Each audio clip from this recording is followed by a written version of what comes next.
Hello and welcome to BusyWorksBeats.com. Today we continue the FL Studio series right here at BusyWorksBeats.com/FL Studio. Today I'm going to show you how to make your first beat in FL Studio, literally step by step. And the reason I'm doing this video is because I recently tried to learn coding and I realized how enormously dense the field was and how scattered everything was. And I was like, I just need a step-by-step guide. What is step one? How do I do stuff?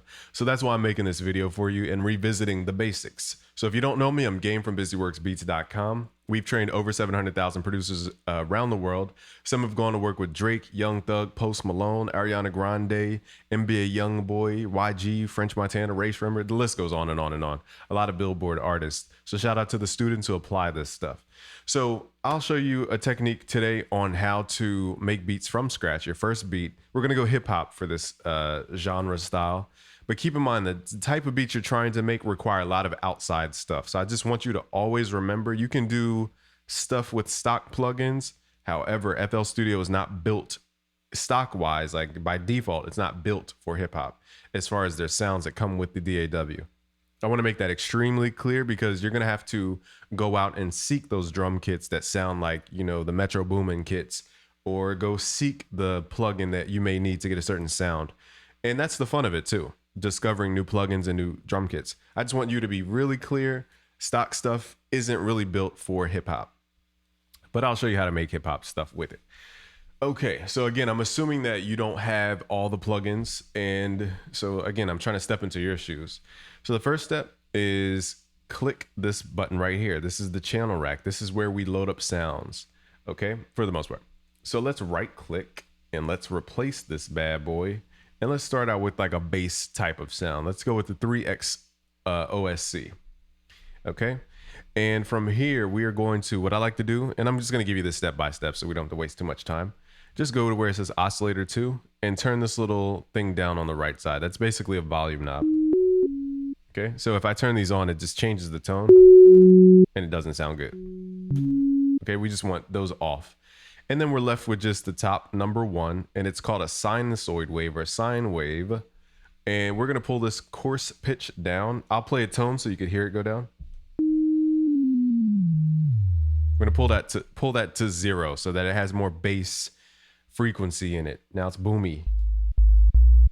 Now if you're on headphones like Apple headphones or something, you might not hear those low frequencies yet, but I'll show you a way to help that bass translate into speakers. We only have to do one more step for this bass sound. Let's go to this cog icon where it says detailed settings. Let's click there and let's go to this wrench tool. And then we're going to turn on what says mono mode. So mono mode means we can only play one note at a time on our keyboard. And that makes sure that the bass notes don't overlap.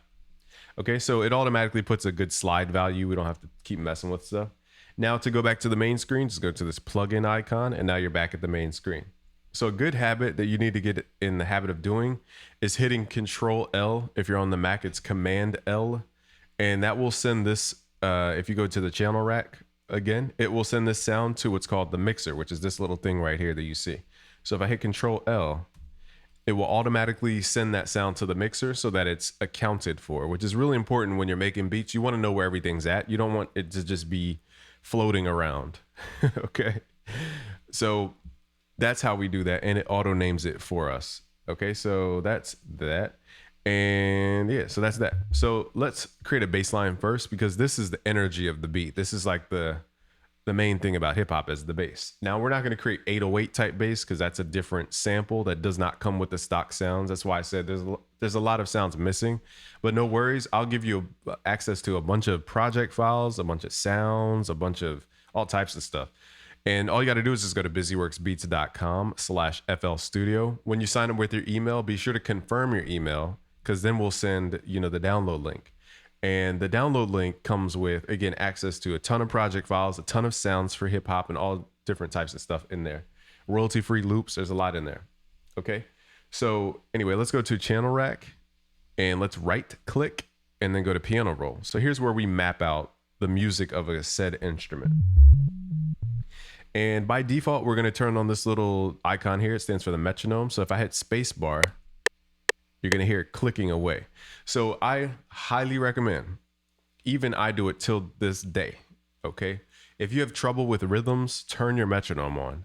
And the reason is because the only way to know where you are is to listen to a measured point. You know, if a ship is going from one island to another continent, they need to measure where they are or else they'll get lost. And so the same thing happens with us. We need to measure where we are in time. So that's what the metronome's for. I'll keep it at 140 BPM. We don't have to change the BPM and get exotic.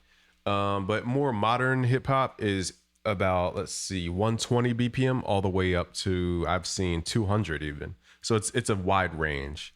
And we produce in what's called double time. And I'll show you what that means here. So let's go do one more thing. Let's click this little magnet. Let's go to snap to grid. We're going to go to 1/2 beat. And I'm going to help you set up your piano roll real quick. Just go to the top left where it says piano roll options. And let's go to view. And we want this to have, where is it at? Keyboard style, classic. And then key labels, all notes. Okay. This is very important for many different reasons. I don't want to bore you with every reason why. Just do it. Just do it, as Nike would say. Next, we're going to go to the top left and go to helpers. And then we're going to go to where it says ghost channels. And this is really beneficial for you in the future. Again, just do it, as Nike says. Don't question me now. I've trained over probably 1 million, but we on paper over 700,000. So I don't want you to get too caught up in the small details. Okay, now that we're here, we're going to grab this pencil tool and let's start mapping out notes. So let me turn up my headphones a little bit so I can hear. And let's left click on E. Now, E and F are going to be your secret kind of notes for bass. There's something about the vibration of E and F that just resonate really well with speakers. And that's because it probably has about some 60 hertz or some 70 hertz in there somewhere. We don't have to get too scientific as to what I just said, but there's a reason why this frequency works. So we're going to start at E. Okay. And we're going to left click and drag this out until it hits the next column, that little dark column. So I want to go. So. Okay, so use your ear. Okay, use your brain. Now for this example, I'm just going to hit Control up or Command up on a Mac so that you can actually hear the tone, because some people, again, they can't hear those low frequencies. See, I was out of key. So sometimes your ear will trick you to think a bass note is a certain note because the note's too low. So a way to check that is to pull your bass notes up 1 octave so you can hear them in a proper frequency range to be like, okay, yeah, I meant to play that note. So bass gets a little tricky like that. So if you hit Control down again, you could pull it back down. Okay, but we're gonna hit Control up just so I can hear the tones. Boom, dun. Okay, so it goes E, G, B, C. Okay, and they're all 1 bar. Okay, which means they go from column to column, that little dark column to column.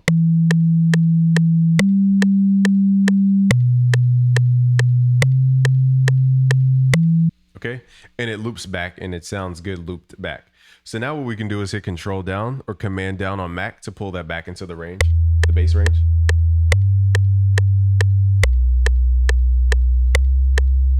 See how sometimes in the bass range it sounds like a different note? That's where bass gets a little tricky if you go lower sometimes, because our ear can't really pick up all the frequencies of it. So just keep that in mind. So let's X out of there so it all makes musical sense.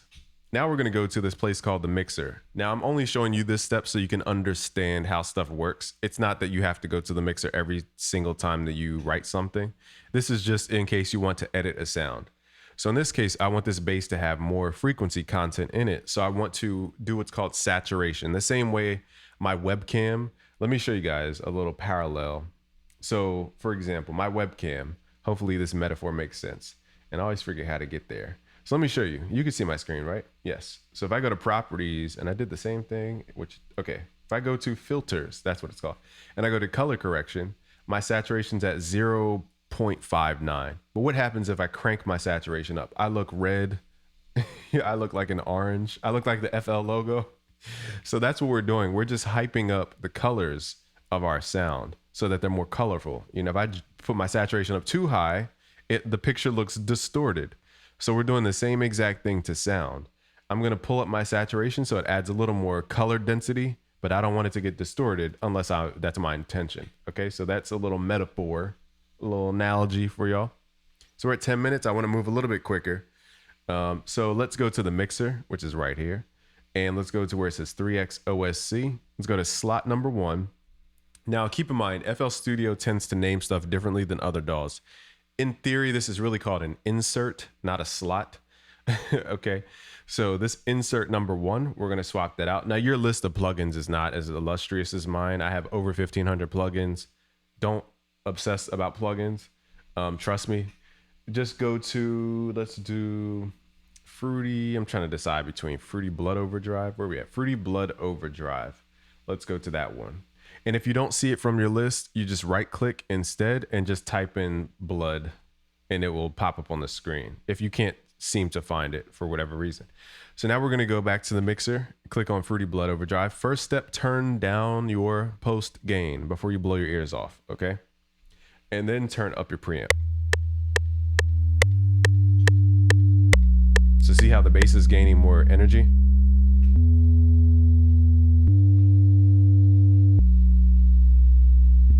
Now what happens if we go back to the mixer? So what I'll do is I'll exaggerate this now. But the problem is if you crank this up just by itself, it will thin out the bass. And I'll show you a way to make it not thin out the bass.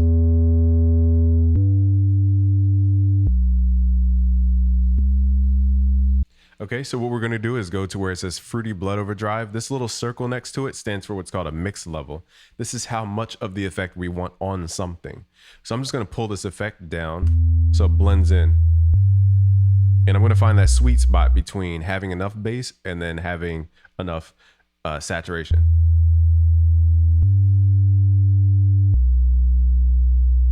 So here's about the sweet spot.